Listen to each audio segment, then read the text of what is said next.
സൗദിയിൽ ഉയർന്ന അപകട സാധ്യതയുള്ള ജോലികളിൽ കൂടുതൽ നിയന്ത്രണങ്ങൾ ഏർപ്പെടുത്തുന്നു. മാനവ വിഭവശേഷി മന്ത്രാലയമാണ് നിയന്ത്രണങ്ങൾ കടുപ്പിക്കുന്നത്. തൊഴിലിടങ്ങളിൽ ഉണ്ടാകുന്ന അപകടങ്ങളും പരിക്കുകളും കുറയ്ക്കുന്നതിനും തൊഴിൽ സുരക്ഷയും ആരോഗ്യവും ഉറപ്പുവരുത്തുന്നതിനും ലക്ഷ്യമിട്ടാണ് ഈ നിയന്ത്രണം.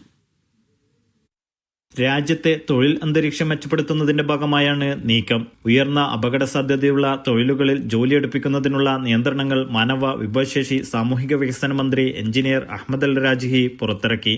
ജോലിസ്ഥലത്തെ പരിക്കുകളും തൊഴിൽ അപകടങ്ങളും കുറയ്ക്കുക, തൊഴിൽ സുരക്ഷയും ആരോഗ്യ നിലവാരവും വർദ്ധിപ്പിക്കുക എന്നിവ ലക്ഷ്യമിട്ടാണ് നിയന്ത്രണങ്ങൾ.